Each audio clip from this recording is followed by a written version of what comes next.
Morning. Uh, Please accept my humble obeisances. All glories to Srila Prabhupada. Welcome to the Sunday Bhagavatam program again. We are still going through the Kunti Maharani realizations. Really uh, amazing realizations. In fact, one of the first prayers that we can delve into in Srimad Bhagavatam, and then many more to come.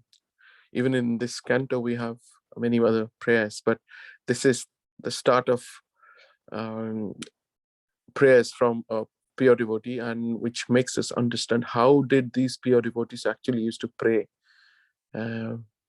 Amazing. And for the past couple of weeks, we've heard from many exalted devotees about their realizations, and today it's my honor to introduce again Prtha Devi Dasi Mataji, who will share her realizations from Srimad Bhagavatam verses today on Kunti Maharani prayers. Now a little bit about Prtha Mataji. She joined ISKCON more than a decade back, and then she started with reading Srila Prabhupada's books, and then going to the Namahatta programs in Labra, where she lives. She reads and appreciates Srila Prabhupada's books a lot. And that actually led her to join the Harinam and Kirtan festivals with her friends. And soon she joined the Leicester Temple and served in a variety of services. She took to Krishna consciousness very seriously and got initiated in 2015 by His Grace Sankarshan Das Adhikari. She served as a backup pujari for Radha Madhav with a lot of enthusiasm and love. She desired to serve their lordships on the altar too, and very soon she got her second initiation. Mataji is engaged in the personal service for Radha Madhav.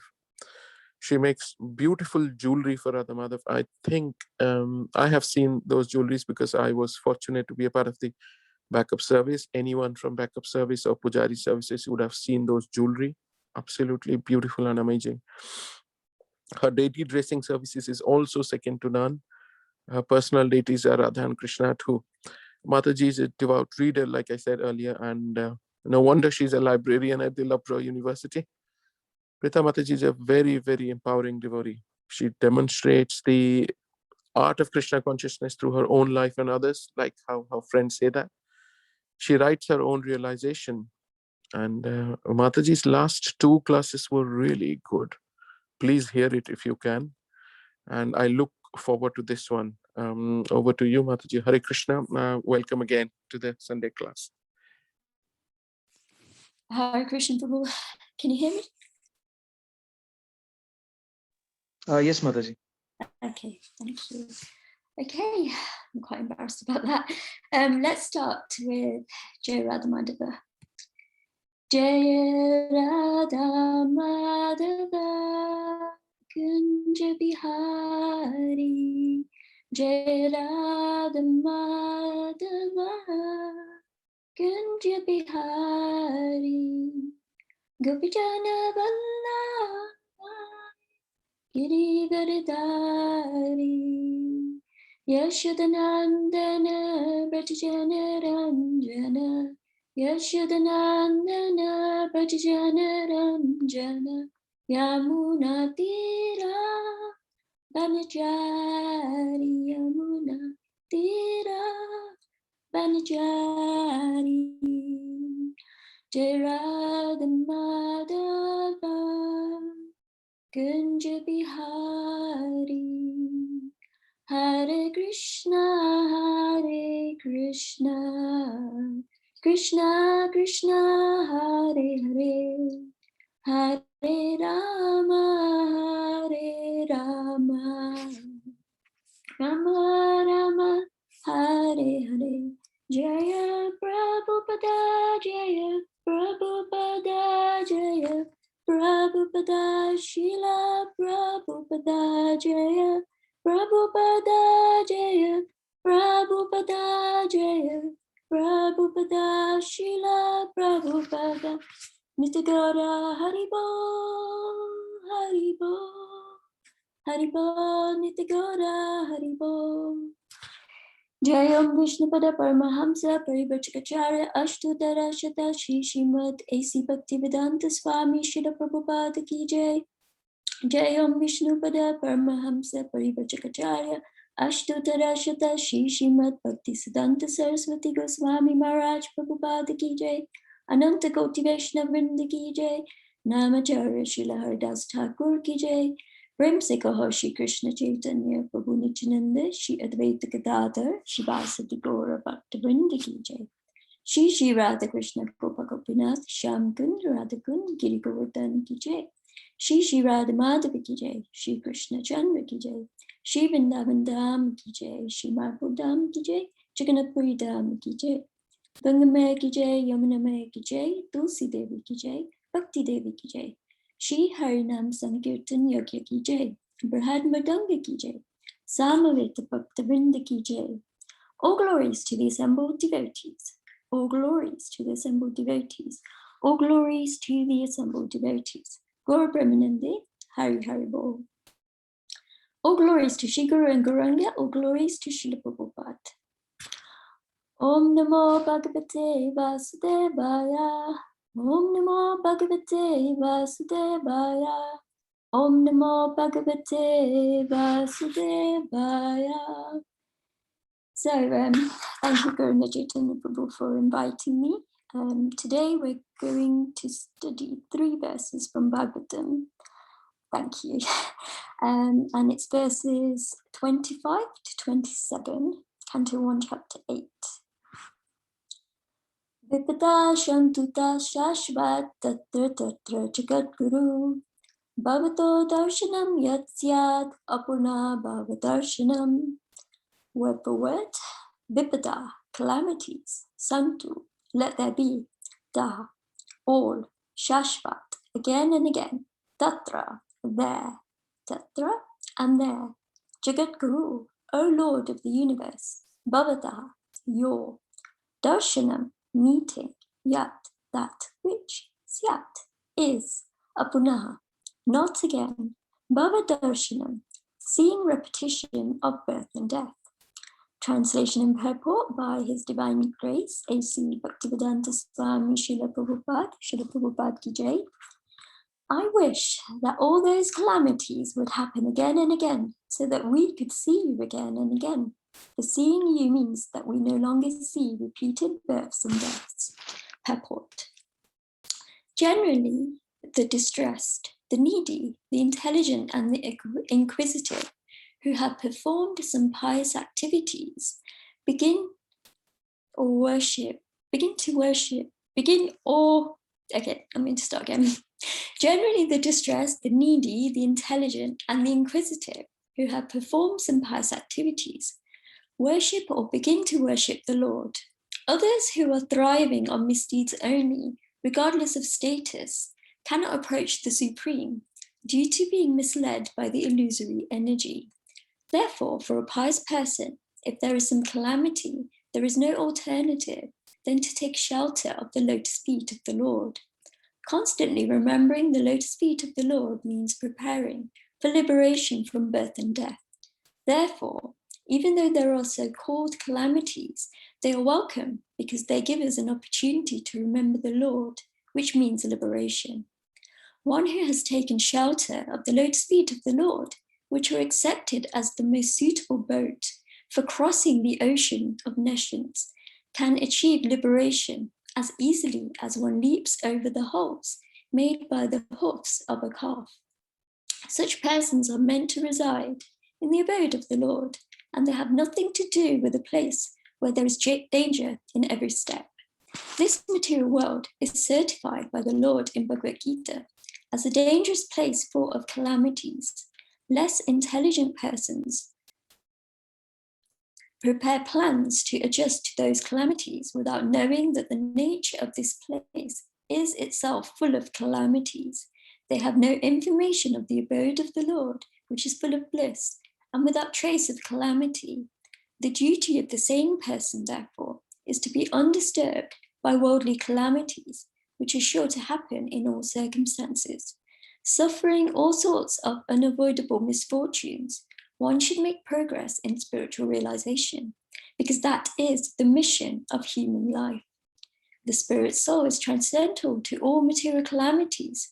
Therefore, the so-called calamities are called false. A man may see a tiger swallowing him in a dream, and he may cry for this calamity. Actually, lost where I am. Actually, there is no tiger and there is no suffering. It is simply a case of dreams. In the same way, all calamities of life are said to be dreams. If someone is lucky enough to get in contact with the Lord by devotional service, it is all gain. Contact with the Lord by any one of the 9 devotional services is always a forward step on the path going back to Godhead.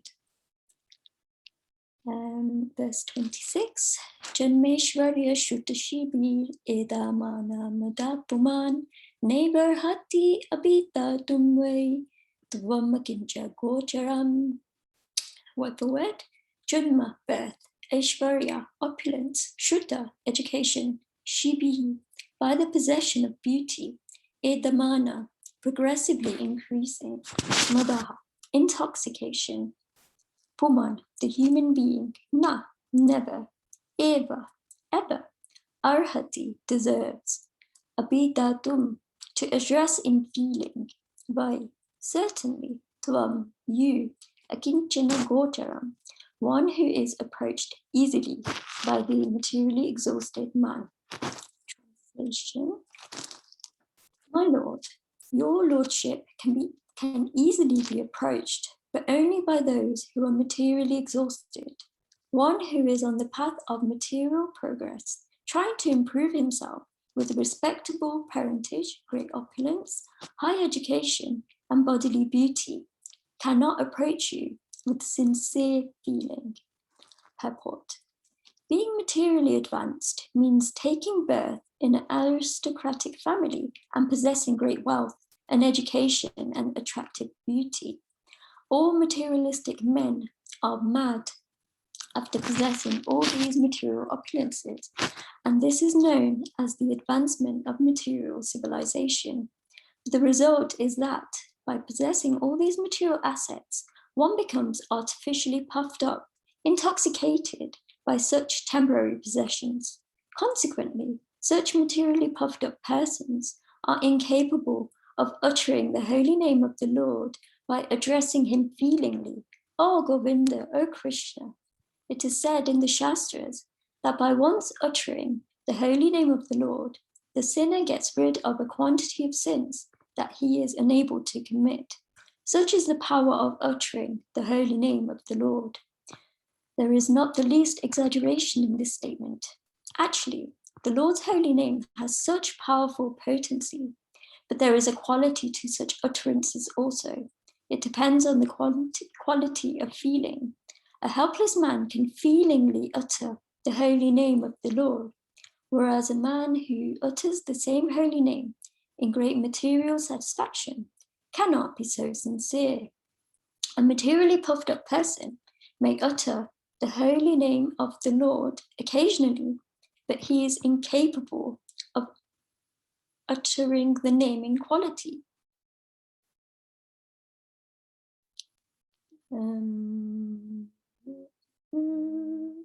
Thank you.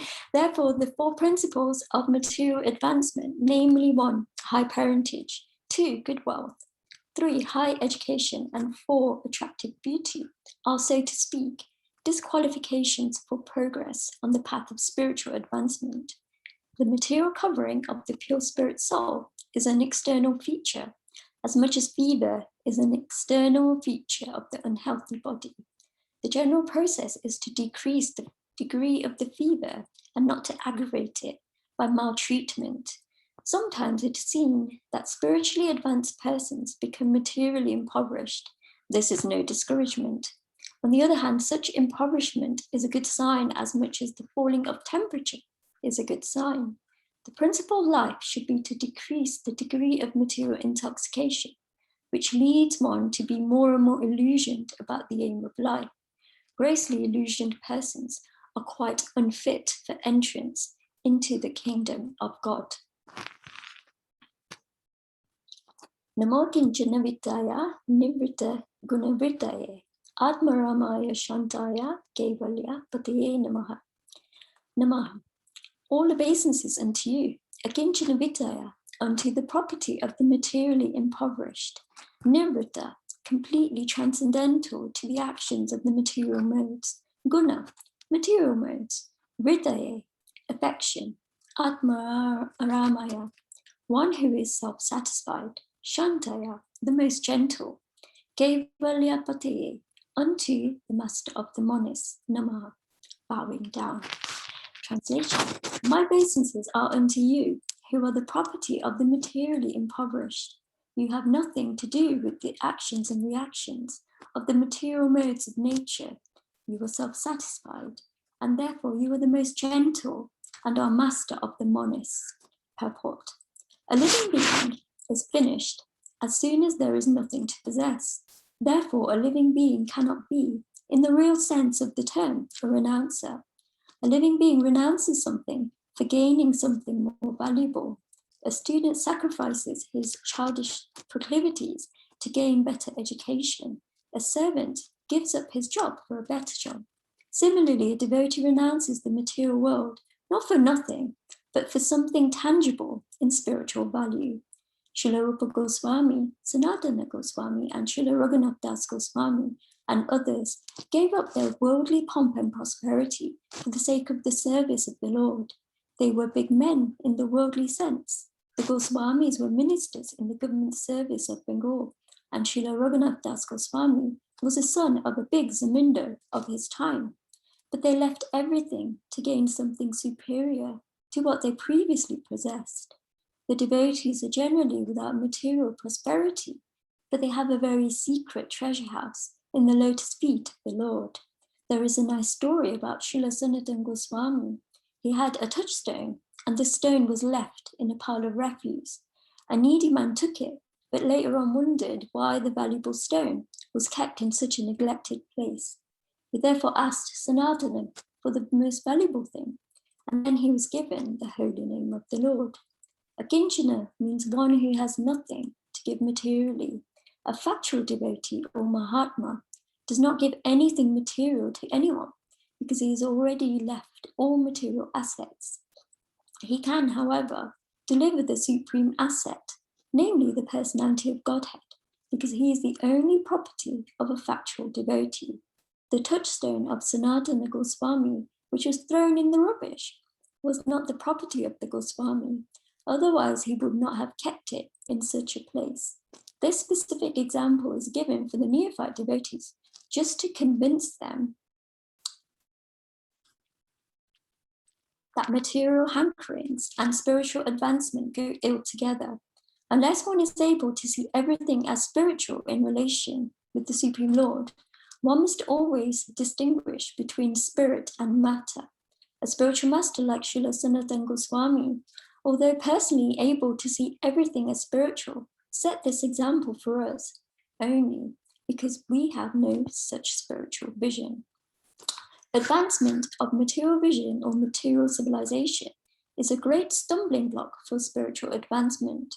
Such material advancement entangles the living being in the bondage of a material body, followed by all sorts of material miseries. Such material advancement is called anartha, or things not wanted. Actually, this is so.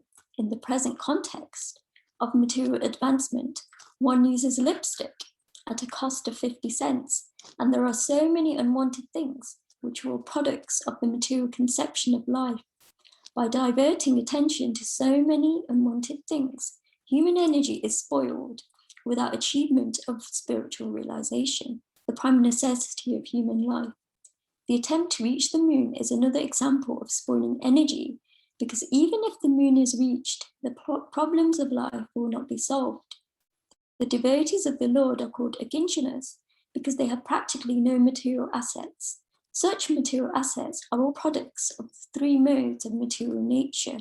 They foil spiritual energy, and thus the less we possess such products of material nature, the more we have a good chance of spiritual progress. So, thank you. The Supreme Personality of Godhead has no direct connection with material activities. All his acts and deeds, which are exhibited even in this material world, are spiritual and without affection for the modes of material nature. In the Bhagavad Gita, the Lord says that all his acts, even his appearance and disappearance in and out of the material world, are transcendental, and one who knows this perfectly shall not take his birth again in this material world, but will go back to Godhead. The material disease is due to hankering after and lording it over material nature. This hankering is due to an interaction of the three modes of nature, and neither the Lord nor the devotees have attachment for such false enjoyment. Therefore, the Lord and the devotees are called Nivritta Guna Vritti. The perfect Nivritta Guna Vritti is the Supreme Lord, because he never becomes attracted by the modes of material nature, whereas the living beings have such a tendency. Some of them are entrapped by the illusory attraction of material nature. Because the Lord is the property of the devotees, and the devotees are the property of the Lord reciprocally, the devotees are certainly transcendental to the modes of material nature. That is a natural conclusion. Such unalloyed devotees are distinct from the mixed devotees who approach the Lord for mitigation of miseries and poverty, or because of inquisitiveness and speculation. The unalloyed devotees and the Lord are transcendentally attached to one another. For others, the Lord has nothing to reciprocate, and therefore he is called Atmarama, self-satisfied. Self-satisfied as he is the master of all monists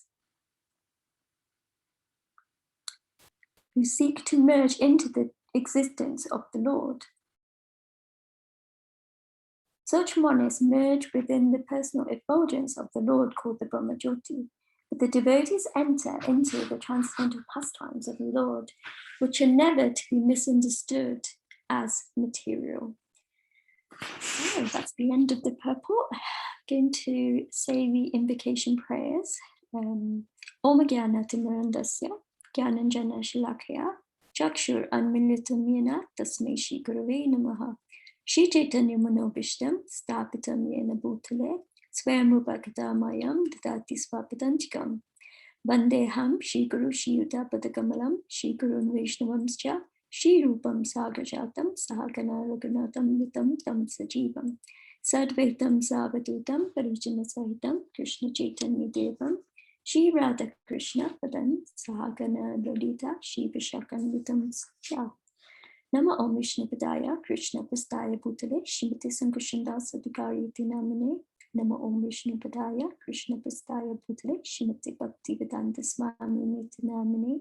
Namaste Saraswati Deve Gauravani Pracharyane, Nirvishesha Srinivadi Paschatave Satarine. Vanchkarpatarupyascha Kripasindupyevacha Patitanam Pavanebhyo Vaishnavebhyo Namo Namaha. Jai Shri Krishna Chaitanya Prabhu Nityananda Shri Advaita Gadadhar Shivasati Gaura Bhaktavinda. Hare Krishna, Krishna Krishna, Hare Hare, Hare Rama, Rama Rama, Hare Hare. So, Hare Krishna everyone.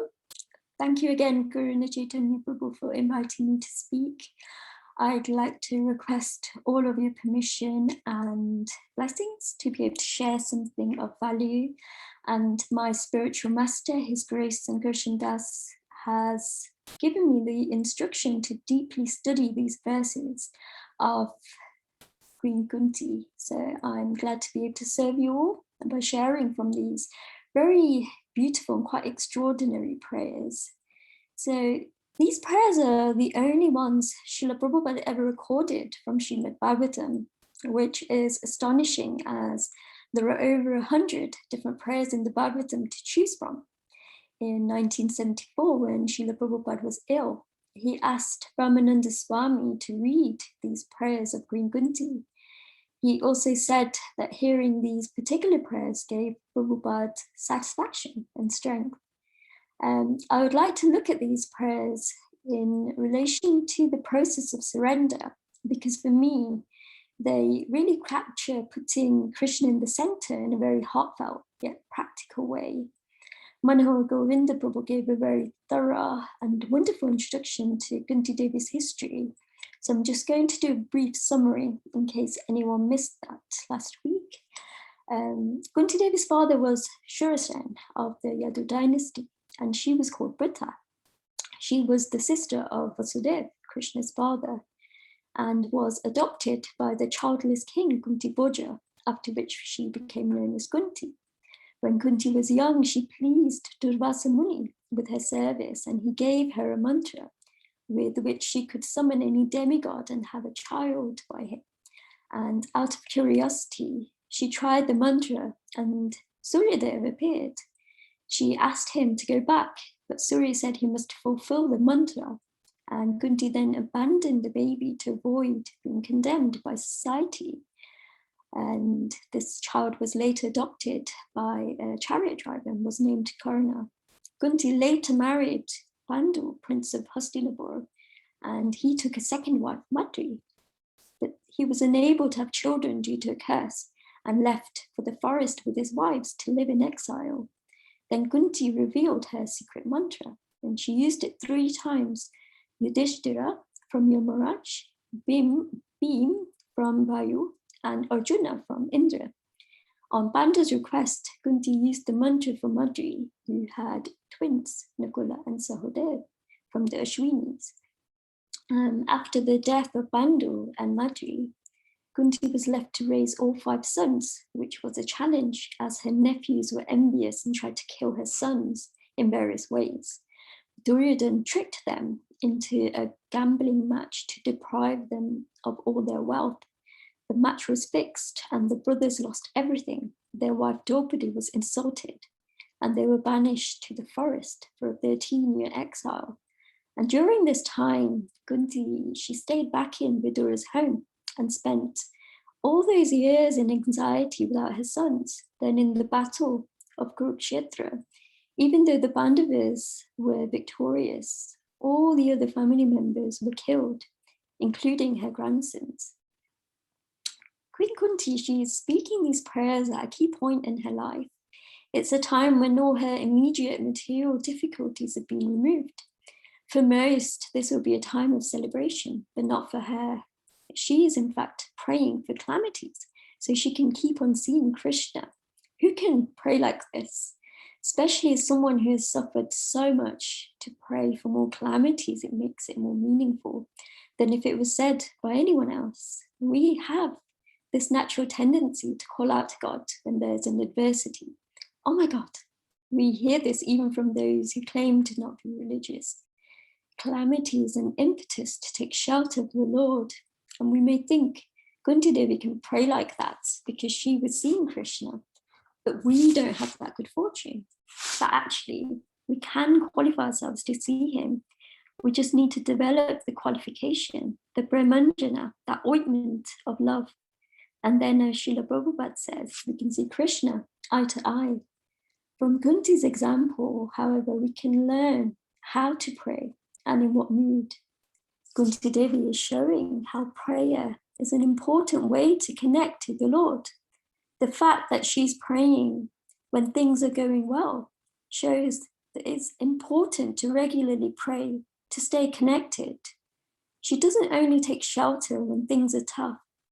And we can see that if we also deeply connect on a daily basis to Krishna, then we will naturally be able to take shelter during the tough times. I think that we can all agree that the past year and a half have been somewhat of a calamity. And to think to myself, and I think, well, can I pray for this again and again? Maybe not. But I don't think I knew what prayer was until all this happened. I've become more serious in my sadhana. Losing loved ones in particular has made it clear that one day I will be leaving this body. And what is the duty for one who has limited time? We see from the example of Parikshit Maharaj that hearing Krishna Katha is so important. Srila Bhaktivinoda Thakur said that there is nothing of value in the 14 worlds other than the holy names. So when challenged, what can we do but take shelter of this wonderful process of bhakti and particularly the chanting of the holy names. Bhaktivinoda Thakur, he has a collection of songs called Shanagati, which means the goal of surrender, and he describes the 6 limbs of the surrendering process: accepting things favorable to devotional service, rejecting things that are unfavorable, accepting that Krishna is our only maintainer, accepting that Krishna is our only protector, developing a deep sense of humility, and fully surrendering ourselves for the purpose of Guru and Krishna. So Kunti is highlighting that in times of difficulty, we take shelter of Krishna. In verse 26, she says that those on the path of material progress can't approach Krishna with sincere feeling. She's saying that striving for material self-improvement is a barrier. Kunti could very easily become comfortable now. Her material problems have finally become resolved. Her son is now emperor of the world. But Kunti is showing that she places more importance on her relationship with Krishna. And people sometimes misunderstand this prayer and even fear it, that she's asking for calamity, she's rejecting material comfort to see Krishna. But the purpose is to see Krishna. It's not for austerity's sake. Whenever Kunti and her sons faced difficulties, the Lord came to their rescue. And this meant that they could be with the Lord and serve him. We learn from the Acharyas that the ultimate point of bhakti is to always remember Krishna and never forget him.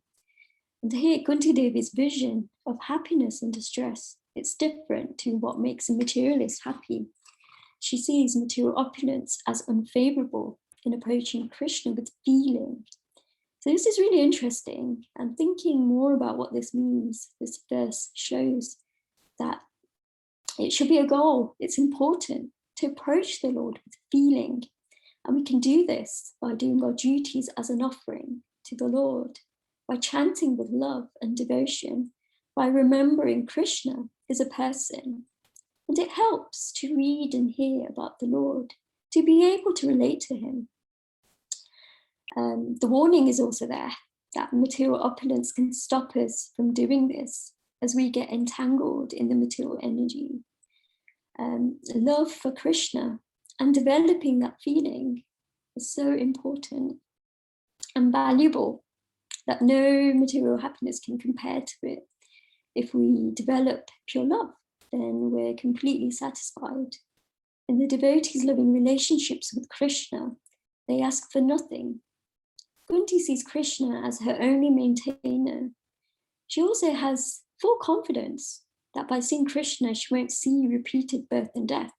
For us, we develop our faith in Krishna as our maintainer by reading and hearing about how he maintains his devotees. Many examples in the scriptures demonstrate Krishna's commitment to provide for all his devotees' needs. Whether it's Gajendra, Prahlad, or Dhruva Maharaj, the Lord takes care of his devotees. And we can learn by seeing the Mahajanas face adversities, by how they react to difficult circumstances.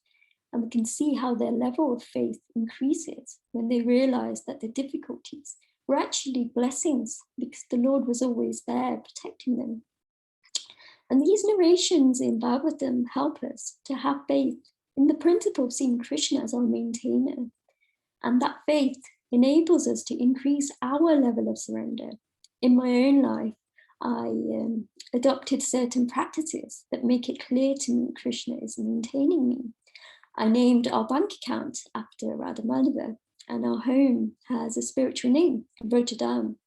And we take care of our home as it belongs to Krishna and see this gift of him letting us reside here as a sanctuary for our spiritual practices and a base from where we can serve the devotees. The fourth principle of Shanagati is to have full faith that Krishna will protect us in all situations. Kunti Devi lists all the dangers that the Lord saved her from, and he always came to protect her. So she's asking for calamities. My spiritual master describes this as a particular taste or rasa that she has. Just like at the Sunday feast, some people really like the bitter dish because it enhances the taste. of the other dishes, or maybe because it's good for health. So Kunti Devi is asking for material calamities because it brings that which is good for her spiritual health, which is a deeper surrender to Krishna. Looking at myself, I can see that I'm not so advanced to sincerely pray like this. I'm trying to follow in the footsteps of Kunti Devi rather than imitate her. And this means that I'm trying to place my relationship with Krishna at the center of my life. And when things go wrong, I take shelter in Krishna, and I take any material facilities to be his mercy and try to not develop any attachment to them. I understand that material comforts can lead to a sense of complacency and forgetting the Lord. When we are materially comfortable, it means the urgency to connect to Krishna isn't there. And we can't call out to him in the way Prabhupada recommends, like a child calling for the mother. And looking at this wonderful example of Kunti Devi, I pray that I can someday completely surrender myself at the lotus feet of the Lord. In verse 24, Kunti recounts all the ways that Krishna saved her and the Pandavas. Even in Krishna Leela, we see the Vrajavasis subjected to dangerous situations, such as forest fires and numerous demons. But actually, these dangers increase the attachment the devotees felt for Krishna. And this material world is a dangerous place full of calamities, as described by Krishna himself, Dukhalayam Shashvatam. This material world is full of distress and is temporary. Anything can happen at any moment. Dangers can appear at any second. Padam, padam, vipadam. Every step is full of danger. Also, we forget everything and try to find our own ways for sense gratification and attempt to enjoy, forgetting all about the Lord. And maybe that's the most dangerous thing of all. I remember hearing quite a stark comparison of the material world being like a toilet, and we should do our business and get out. We shouldn't spend all our precious time and efforts making the toilet a pleasant place to be. It's not a place to stick around in. We need to hear Bhagavatam to be reminded of the true nature of the material world. And it's natural to remember God when we're in difficulty. And one of the most difficult times in our current situation is that we can't go to the temple and pour out our hearts to Radha Madhava. However, in a happy and materially stable situation, we can forget God.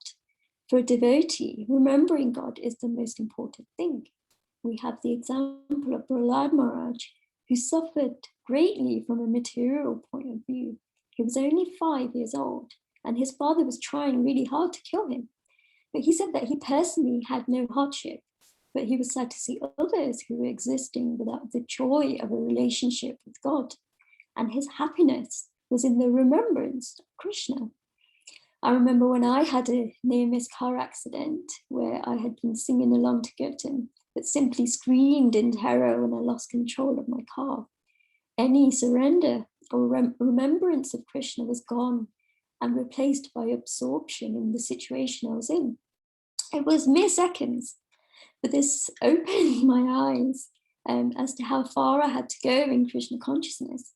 And I was really disappointed in myself, feeling that I had failed an important test. And a year later, I had a more serious car accident where I was injured and my car was written off. But I was blissful because I did call out to Krishna, and I was so grateful to be granted remembrance that time. And I felt happy despite my injuries because the Lord had favored me and I felt protected as I only had superficial injuries. So most people worship God with a material motive. I've often heard the term Sukh Shanti, happiness and peace, and they're popular choices for blessings. But Kunti shows that this is not a very high goal for one in devotional service. Peace and happiness belong to the mode of goodness, and bhakti is above that. Bhakti is motiveless, and if someone has a motive and thinks that by practicing religion, my material necessities will be fulfilled, and Prabhupada explains that that's third-class religion. He describes first-class religion as that by which we can develop love of God. And that love must be without any personal motive and without any impediment. Ahitaki apratihata. Kunti Devi actually shows she has no motive because she's fervently praying to the Lord when in a comfortable situation, a time when many will be less inclined to take shelter. And a lesson is to be learned here, that we should rely on the Lord, both in the good times and the bad. And in the purport to the last verse, verse 27, Prabhupada makes a point that really struck me. Material hankerings and spiritual advancement go ill together. So usually we give up material things along with losing the desire for these things. But Prabhupada makes the point that we can't renounce everything and have nothing. So we can't be a true renouncer. So our renunciation is to renounce something lower, to take up something tangible. And we can consider this higher taste means that you give up the lower taste. McDonald's is given up, renounced for Prasadam.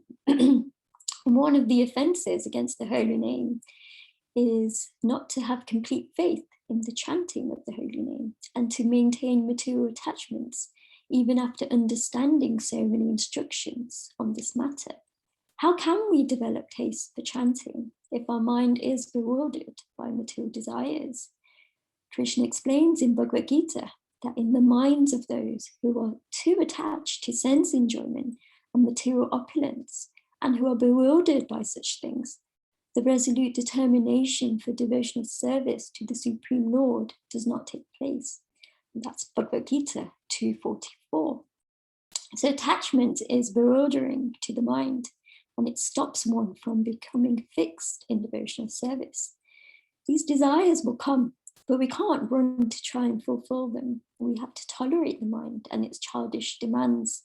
But we do have a sense of ownership, the sense of I and mine, when actually everything belongs to the Supreme Lord. I remember seeing devotees write property of Krishna under the care of and their name inside their books. And this is a very real reminder that we're simply caretakers of some possessions for a short time. Everything belongs to the Lord. He alone creates, preserves, and destroys everything. Srila Prabhupada promotes simple living and high thinking. If we have a good look at our lives, we can easily meet the demands of the body. It's the extra comforts that we end up having to work hard for. It's the wants rather than the needs that entangle us. In contrast, the 6 Goswamis lived simply, taking the shelter of a tree or a simple hut. Yet they left behind timeless treasures of spiritual writings. But this isn't something that we can imitate, but we can take the essence of what they stand for. Our time and energy should be used for Krishna consciousness. And the warning is given that material objects foil spiritual energy. So we should be careful what we accumulate. Queen Kunti is reminding us to not be distracted by the attractive things in this material world that may lead us away from Krishna. And they're pointed out here to be beauty, wealth, high birth, and education. These things aren't so important in Krishna consciousness. We have the example of Narada Muni, who was the son of a maidservant and became the greatest sage. So what real benefit can it be to be beautiful, wealthy, knowledgeable, or of an aristocratic family? We hear about the sons of Kuvera who became intoxicated with material opulences and were distracted by material enjoyment. And these two desires, bhukti and mukti, material enjoyment and impersonal liberation, are described in the Shastra to be like two witches, which will haunt one like a ghost. True love is selfless, so we can't be driven by lust, anger, greed, envy, or any kind of personal motive. Kunti's love can be described as unmotivated, ahoituki. She isn't expecting anything in return. We don't see her asking for material things. She prays without expectation of return, without calculating, like we do, what do I get in return? In Nectar of Instruction, we learn that bhakti means being patient, determined, and confident. And these are qualities that she demonstrates through all the trials and tribulations that she goes through. She's confident in her faith in Krishna. And humility is the fifth principle of surrender. And we see Kunti Devi's humility, where she says, how then can we women know you perfectly? And Lord Chaitanya says that we need tolerance and humility to be able to chant the holy names. And humility means a lack of pride. And an example is Haridas Thakur. Humility allows us to let Krishna take control, and we can open our hearts to his instructions and to serve him through his devotees. The last principle of Shanagati is to fully give ourselves, body, mind, and heart, to the Lord's service. And this means no more separate interest and a life totally aligned with the tenets of Krishna consciousness, where one serves the Vaishnavas and shares Krishna consciousness with others. Shanagati allows our love for Krishna to fully develop. And we should always remember that our activities and desires, they're not independent. And so we should feel completely dependent on Krishna, and we should try to act and think as Krishna desires. Our Shraddha can't grow and develop into Nishta, Ruchi, and eventually bring without surrender. And Kunti saying that one needs to be a Kinchana Gocharam to approach the Lord, which means materially exhausted. And the Lord is the property of the Kinchana Vittaya, which means those whose only wealth is Krishna. Now, Rupa Goswami gave us the example of giving 50% for Krishna and 25% for relatives and 25% for personal emergencies. The real danger in this world is that which makes us feel falsely secure. Wealth, power, beauty, great heritage, education, and so on. These things make us feel comfortable and complacent. The word akinchana, Prabhupada describes them in 3 different ways. The first one is without possessions, 2, without possessiveness, and 3, humble and meek. So it's actually the possessiveness and resultant pride that's a problem than the actual opulence. For example, there are so many devotees blessed with wealth, good parentage, education, and beauty. Does that really mean that they can't chant with feeling? Prabhupada never said this. Guru Raj Swami, for example, came from a very wealthy family, and they actually offered him $1 million to leave Krishna consciousness, but he wasn't swayed. The point is that we should not be attached to or take shelter of these temporary opulences. Krishna is our only shelter. And Krishna warns us to be careful of lust, anger, and greed in Bhagavad Gita.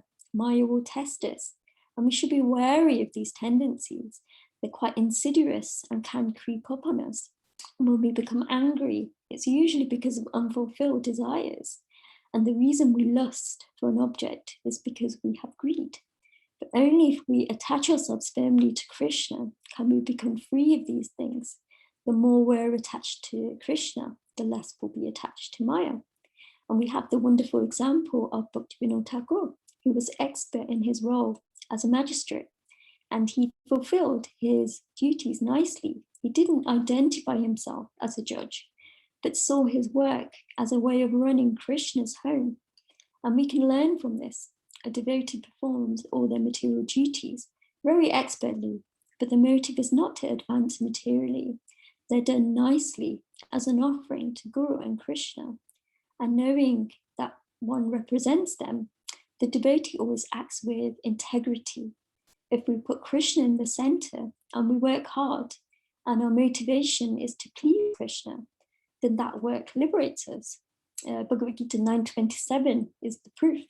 Yat karosi yadashnishchi, yat juhoshi tadasyat, yat tapasyasi kunteya, tat kurusva madarpanam. Whatever you do, whatever you eat, whatever you offer or give away, and whatever austerities you perform, do that, O son of Kunti, as an offering to me. And the first paragraph of the purport there says, thus it is the duty of everyone to mold his life in such a way that he will not forget Krishna in any circumstance. Everyone has to work for maintenance of his body and soul together, and Krishna recommends herein that one should work for him. So Srila Prabhupada describes that the result of possessing material opulences can be becoming puffed up, intoxicated by temporary possessions. Then he gives the analogy of a fever and how one should try to decrease it. If one is spiritually advanced and loses some material opulence, then that's actually a good sign, as the temperature is falling. The body covering the soul is compared to a fever, and it's a sign of an unhealthy body. The process to get better is to decrease the fever, not increase it. So it is important to think about how to decrease the fever of illusion. And we can fool ourselves that we can find satisfaction in the material world. But actually, it's not possible. And I knew someone who strived so hard to get his dream car. And when I asked how he felt when he got it, he said the best part was just before he got it. Lamentation almost always follows hankering. But if we connect to Krishna, we will become happy. And actually, the material world has been made for us to pretend we are in charge. Sometimes it's said it's like a playground, and we can forget about the supreme position of the Lord. Then we get trapped in the cycle of constant birth and death. If we don't fully trust and depend on Krishna, then we can get in the way of allowing his mercy to flow. The opulence is described by Kunti Devi of beauty, wealth, high parentage, and education are all there in full in Krishna, and they're associated with power. For example, with wealth, you can have influence over people, and it can be intoxicating due to having more access to bewildering activities. And we see people are often obsessive over how they look, spending lots of time and money on nice clothes, fancy hairstyles, and even plastic surgery. I remember when studying Bhakti Shastri, Prashanta Mataji warned that having beauty is very dangerous, that people will seek you out, admire and lust over you. Why would you want that? We see how Draupadi suffered due to unwanted attention from men because of her extraordinary beauty. And investing excessive time in looking beautiful, it diverts us from what is actually our real purpose, which is going back to Godhead, and hopefully taking as many people with us as we can. And education, which is just material, can also divert us, spending so much time collecting information that has no lasting value. And it can lead to one developing pride and losing the chance to reconnect with Krishna. Krishna is all attractive and possesses all opulences. So instead of trying to possess these opulences artificially, if I acknowledge that I actually will never be able to possess them to the degree that Krishna does, that alone brings so much relief. I'm not the controller, but serving the ultimate controller, that is actually my natural position. And bhakti, it's often referred to as the yoga of love, and we should do all our activities from the heart for Krishna. I came across this wonderful book by Mataji called Wise Love. And wise love refers to the heart's development from ordinary love to bhakti. And she explains that we need to enrich mindfulness with heartfulness, and that bhakti teaches us that joy comes from the awakened heart, not from a controlled and still mind. We're not jnanis, so by the practice of bhakti, the heart expands with love, and the mind with awareness of the self. It gradually moves from simple love to bhakti. And studying the Shastra, especially Srimad Bhagavatam, softens the heart, and through daily practice, it directs it to the ultimate object of our love, Radha Madhava. And our beliefs about the world, it really informs and inspires our choices. So studying Shastra is important because then we understand the nature of reality, and this will influence our choices in a positive way. Heartfulness, as I think of it, is giving our heart to Krishna, not to the material world. So why do we find it so hard to surrender? Often it's because we're chasing acceptance and constant validation from others, and it can become addictive. There's this saying of keeping up with the Joneses, and it's very relevant. While we have envy and pride in our material assets, we will find Krishna is really far away. It's not possible to impress Krishna with our wealth when he is the source of everything. So really, it doesn't matter what we're giving Krishna, whatever it is, but it matters how we are giving it to Krishna. How we spend our time and money shows our real values. Spending money on myself in ways that might bring superficial happiness, but doesn't bring fulfillment, is wasting my precious energy and time. I mean, once we've got the dream house, the fancy car, the perfect partner, we're never peaceful. Instead, we're running after the next thing. So our time in this current body is very valuable and it can't be replaced. I personally feel that I need to live with an awareness and intention in how I invest this time. I choose to place importance on my sadhana and service. Distractions will come, and it is a practice to choose Krishna, not Maya. And sometimes I may fail, but I just pick myself up and try to learn from my mistakes. And Prabhupada is saying that time is precious and it must not be wasted on material hankering. It takes time to develop our relationship with God, time for reflection, for quality chanting, for writing realizations, for prayer and worship, for sadhu sangha, and for setting Krishna conscious goals. Yet instead of putting these things first, we squeeze what we can into evenings and weekends, often after frittering time away on online activities or on our phones. We waste precious energy comparing our stuff to others. And Prabhupada describes lipstick as an example of an anartha. He makes the point that possessing material things foils spiritual energy. And this is something we can even see from an ordinary angle. Decluttering and minimalism are very popular right now. And some of the benefits people cite of reducing material possessions is feeling lighter, less stress, more freedom, and more time for the things you find are most important. So everything we own takes attention and time, whether it's researching, shopping, cleaning, organizing, maintaining, or working, just to make the money to buy the new thing. And another danger is FOMO, fear of missing out, means that we see what people have. Sometimes we even troll the internet, trying to get the same things, but ultimately we end up wishing we had more. This constant dreaming, striving, and envying others' possessions take away our precious time, joy, and contentment. And it shows ingratitude to Krishna because he gives us what we have. And we spend so much mental energy thinking about what we don't own, and we fail to appreciate the things that we do have. And stopping chasing material possessions, it frees us from pursuing wealth. Removing unnecessary material things from our lives frees us from the burden of caring for them and gives us precious time to spend on chanting the holy names. And removing the value we place on material things, it allows us to redirect our values and priorities.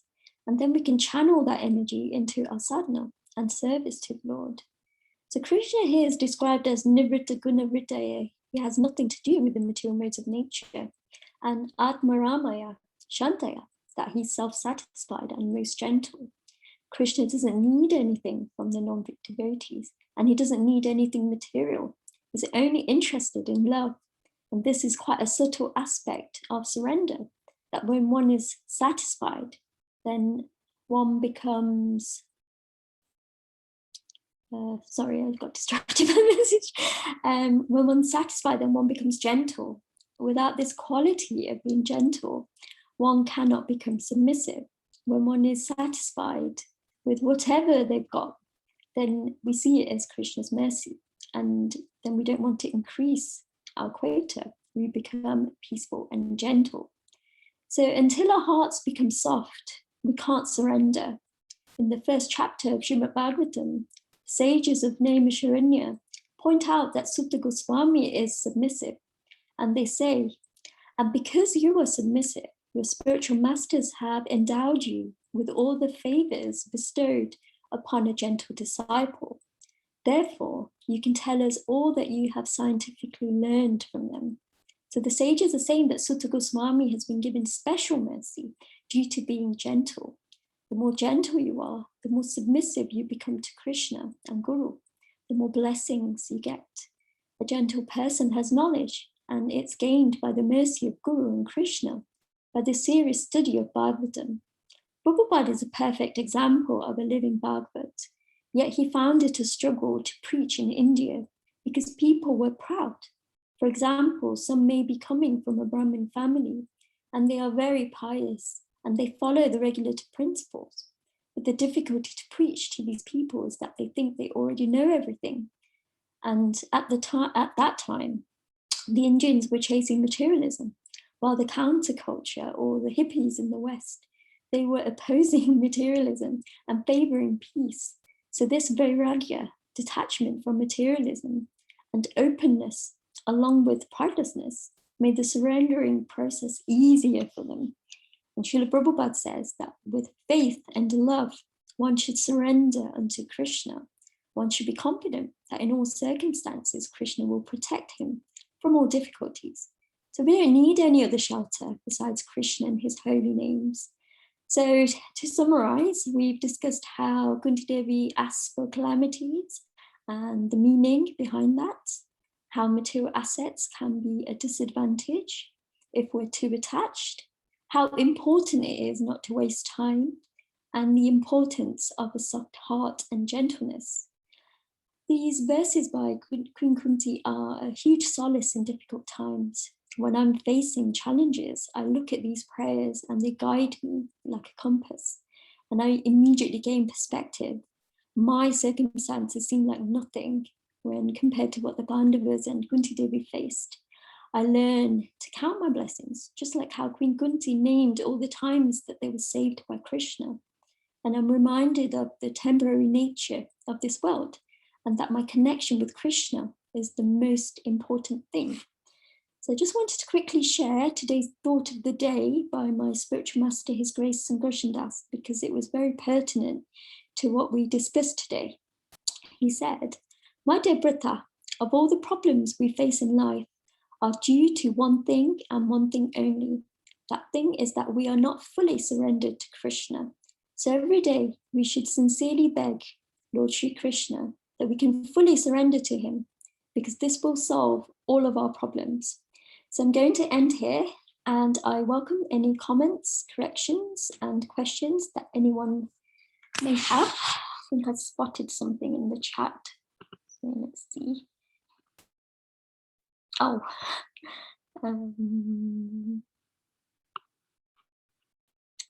okay. So there's an anonymous question. Do devotees need to buy homes to perform bhakti? And when devotees buy more than one home, will that affect bhakti? So I do welcome any of the senior devotees to dive in. As far as I understand, it's not so much what you have, but the attachment. So sometimes, due to previous karma, we may have a family who's given us a lot of wealth, and you may end up having more homes, 2 or 3 homes even. But it's what you do with that money. If you understand that actually all of this belongs to Krishna, so then we can follow Rupa Goswami and we donate as much as we can for spreading Krishna consciousness. We make sure families are provided for, and then that is not a barrier. You don't need to buy a home to perform bhakti, but there is a level of comfort you do need to be able to perform bhakti, and that differs to the person. So I would really suggest that this person ask someone who's familiar with their particular individual situation for more advice, but I hope that helps. Thank you.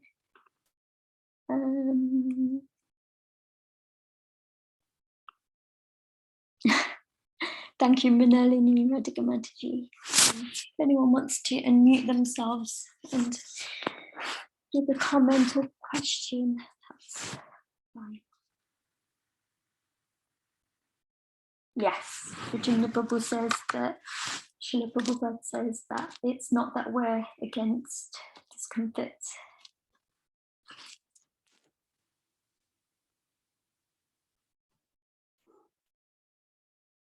Hare Krishna, Prtha Mataji. Haribol? Haribo, Krishan Prabhu. Haribol, I just wondered if you could hear me. I thank you so much for your class today. It was really beautiful to listen to. I've got a question sort of along the same lines. So in relation to the verse and purport of verse 26, Srila Prabhupada and Kunti Devi mentioned how opulence can be a barrier to attaining and proceeding on the path of bhakti.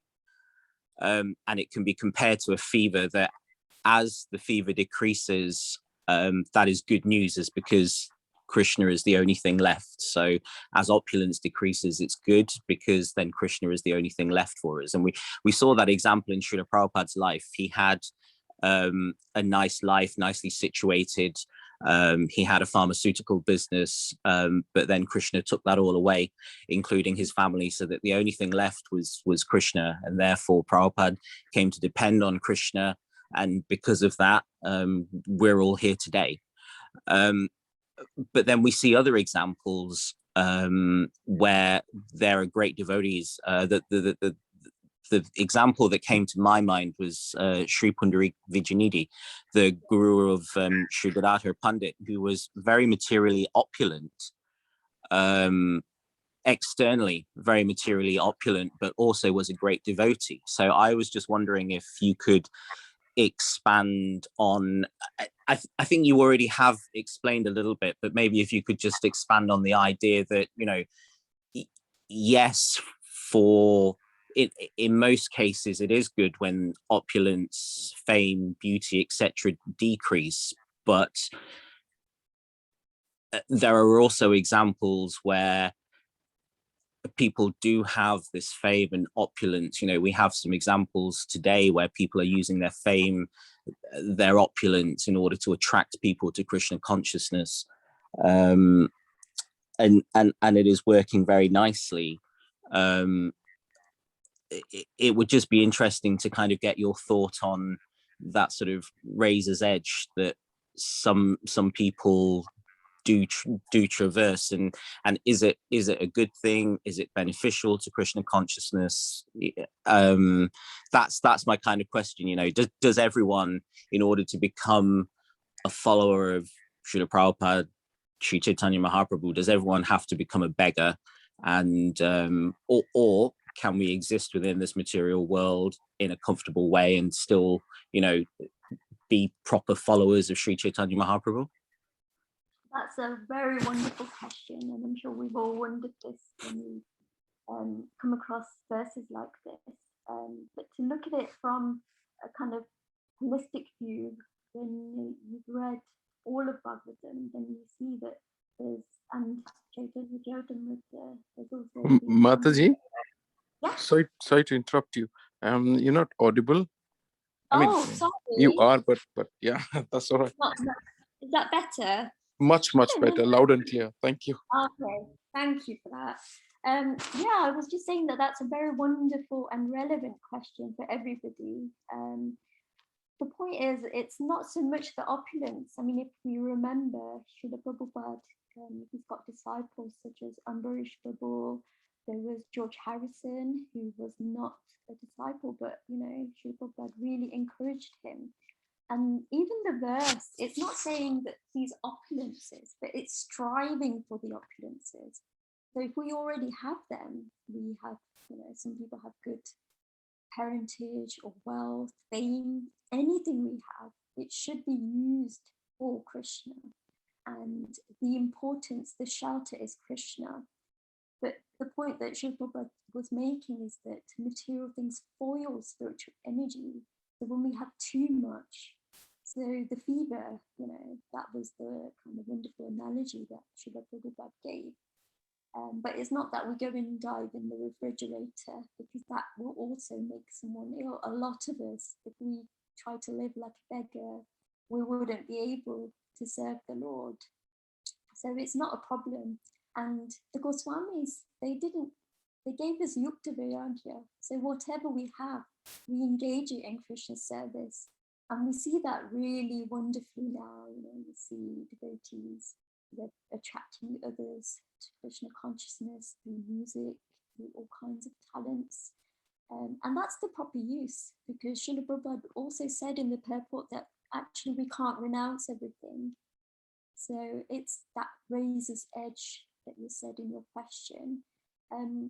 There will be that kind of perfect point for us where we're comfortable, but we're able to focus on Krishna. And that will differ for everyone. And this is why it's really good to have mentors that we can kind of ask and to always be in touch with the spiritual master, because they know whether we're falling into too much attachment or not.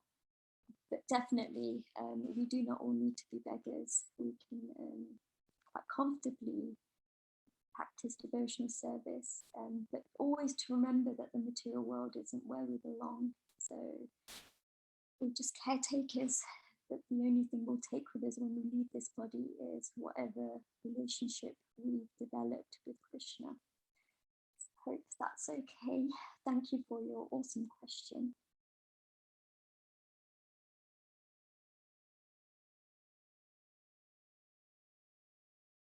Oh, okay. Sorry, can you still hear me? Yes, Mataji. Yes, very much. Yeah.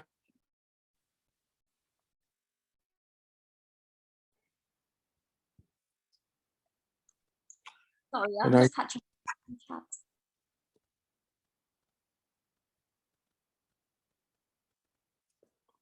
a nice comment by Pradyumna Prabhu. Oh yes, if Krishna likes you, he gives you everything. If Krishna loves you, he takes everything away.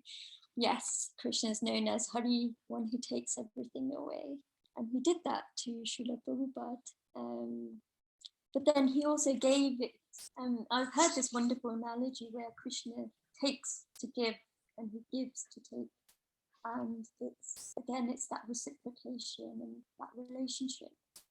So, for me, these verses are just about depending on Krishna, whatever situation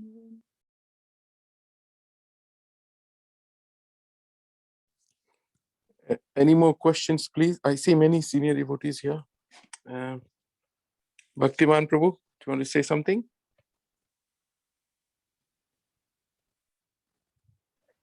Krishna Mataji, wonderful points. It was just such a fascinating class. There's so many wonderful points that it was like, I don't have any questions, but thank you very much.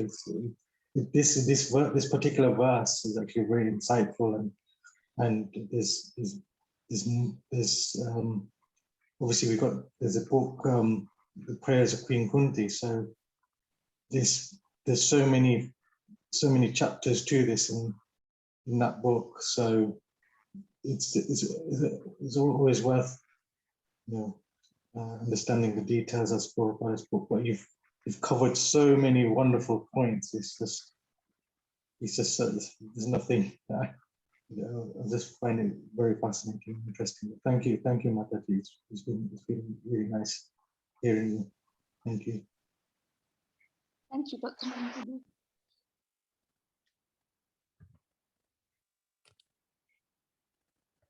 Any more comments, suggestions, questions? I see Harsharani Mataji, Seva Priya Mataji. Do you have anything to say? Sorry, forgive me for calling out your names. I just don't want this class to end. Hare Krishna. Hare Hare Krishna. Am I heard? Yeah. Hare Krishna. Hare Krishna.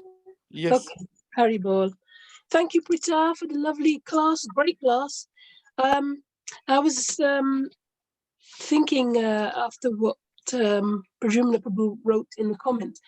I've had conversations with people who are actually saying, no, later, I'll surrender later, because right now I'm trying to do business. And if I surrender now, Krishna will take everything away from me. He always takes. I've seen that he takes from people. And it's because, and I was thinking, because they do not know what's on the other side of having everything removed. they fear to surrender now, thinking about wealth. Thinking that, that's all. Thank you for your wonderful class. Thank you. Thank you for your wonderful comment. Hare Krishna.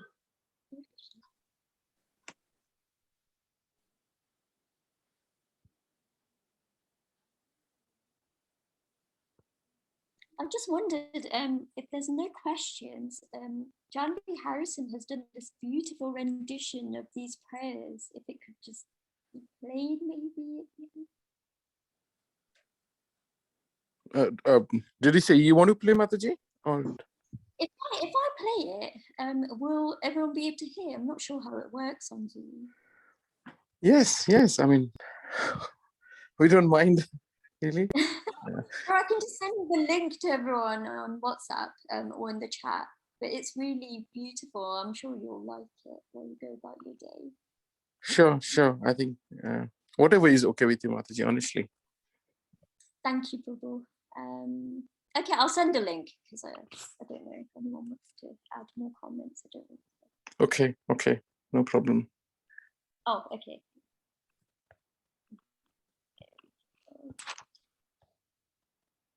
Pradyumna Prabhu, do you want to say something else? Although you've already commented, I just want to hear your voice.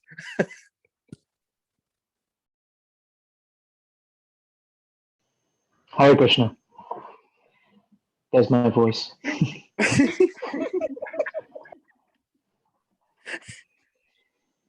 I think we could go on all day with these 3 verses and with these entirety of Queen Kunti's prayers. In today's worldly situation, there has been a lot of talk about resilience in some of my work and other kind of corporate engagements and companies that are welcoming people back into the office and, you know, having experienced lockdown and having experienced increased mental health and having experienced loss and so on. Companies are putting a lot of people through the idea of resilience, the idea of bouncing back, the idea of being able to deal with struggle and challenge and so on. But as Prtha Mataji was reading these verses and then giving the wonderful insight, I was thinking how Queen Kunti really nails the idea of resilience. And her approach to resilience is to be situated in calamity. And she explains, interestingly, how text 26, from one point of view, can be seen as her talking about herself, talking about her sons, talking about her dynasty, that the entirety of the Kurukshetra war, the entirety of the whole contention and battle between the Kauravas and the Pandavas was because of respectable parentage, great opulence, high education, bodily beauty, and trying to hold on to those things, which all got wiped out on the battlefield. And because of all of those material progressions, which became obstacles for people like Duryodhan, and they had to be uprooted, this great calamity was created. But her perspective on resilience that we can really take shelter of is that Krishna was present in the calamity. And there is no greater place of resilience than being in the shelter of Krishna. And the beginning of 26, that your Lordship can easily be approached only by those who are materially exhausted. And if we think about calamity, one thing calamity does to individuals, it materially exhausts them. It wipes them clean of material affection, material affinity, material attachment. And I remember having a conversation a few years ago. I went through 2017, actually. probably my worst year in life. And I could list you my progressive list of calamities in 2017. It's the year I lost a good friend and her partner to suicide. I lost my work, I lost money, I lost so many things. And at the end of that year, my brother was ill. And when he went into hospital, I prayed to Krishna. I said, "You're really going to wipe the year clean with me, aren't you?" And he did, because in the right to the end of December 27th, my brother passed away. And I looked back at 2017 and I thought, how amazing was the year, because I just lost so many things. And I reached out to so many devotees to have conversations. Some devotees said, you need to look at astrology. Some devotees said, you need this puja. Jayadvaita Swami said, you need to accept it. Other devotees said, what help do you need? But the one conversation I remember was a conversation with Akandadi Prabhu, who has been a mentor for me since my teenage days. And he said this, and I now share this with devotees who talk about calamity in their life. And he said that when we experience calamity, the first thing we can do is to ask Krishna, what am I meant to learn from this? But we can't just leave it there. We can't just say to Krishna, what am I meant to learn from this? Please reveal and let me move on. He said, you need to go to, once you've asked the question of what am I meant to learn, you go to a deeper level and you ask the question, where do I sit with this? How do I identify with this? And he said the pain of calamity is simply a manifestation of the modes of nature. And it's interesting how 27 talks about modes of nature and how Krishna is above that and how devotees can become above that if we take shelter of him. He said, in a calamity, the only place that a devotee should sit is to sit in the shelter of Srimad Bhagavatam, in the shelter of the sages and the devotees in Srimad Bhagavatam, and realize that everything else that's happening is simply the waves and the storm of the modes of nature. But when you sit in this shelter, and it takes strength and resilience, it takes courage to sit in this shelter, and you sit and you realize that this calamity is simply, however large or small, is dependent on however large or small my identification with this world is.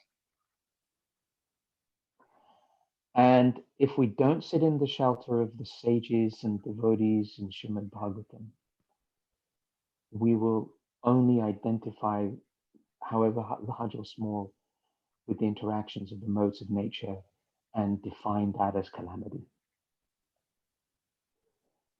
So that was so striking, and he was so helpful in ongoing conversations and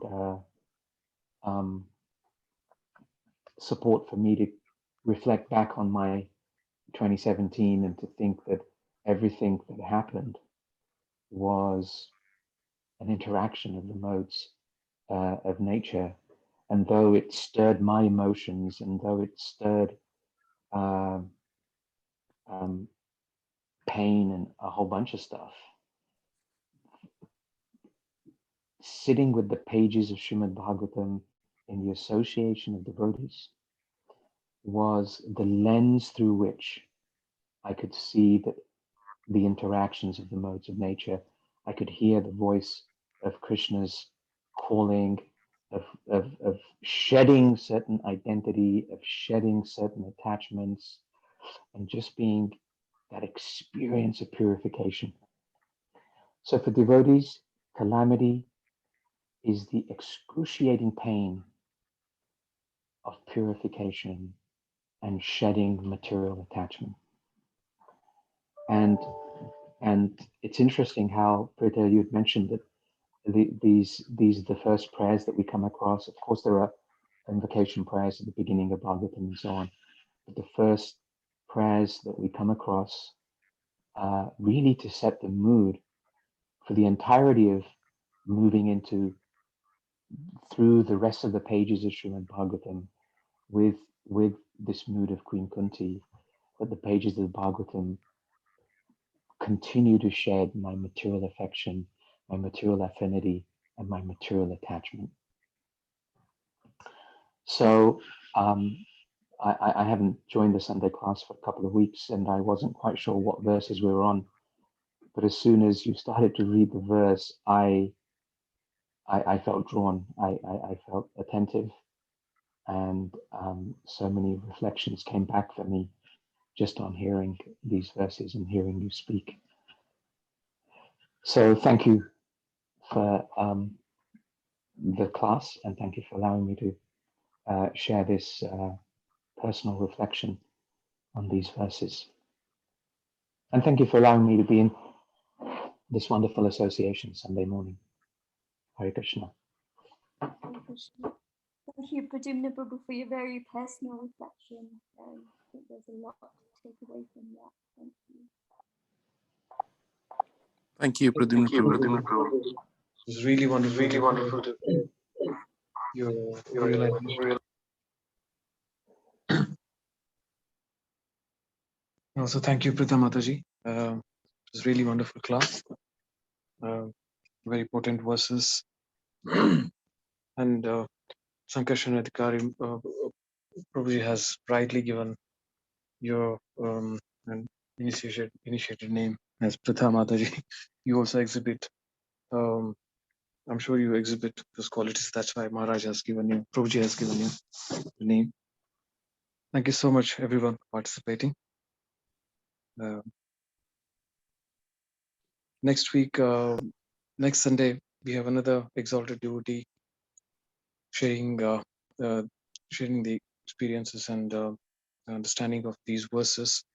It is Divyanam Prabhu from London. He's a great book distributor. I request all of you to join. Thank you so much. Hare Krishna. Hare Krishna Mataji, thank you for a wonderful class. Thank you. Hare Krishna Mataji, thank you for the wonderful class. Hare Krishna. Hare Krishna. Thank you. One wonderful class. Hare Krishna. Hare Krishna. Hare Krishna, Prtha. Thank you for the amazing class. Thank you. Hare Krishna. Thank you. Hare Krishna. Thank you, Prtha. Hari Bol. Hare Lovely. Bol. Thank you. Thank you, Prtha. Hare Krishna. Thank you. Hare Krishna. Thank you, Prtha Mataji. Hare Krishna. Thank you, Manogovinda Prabhu.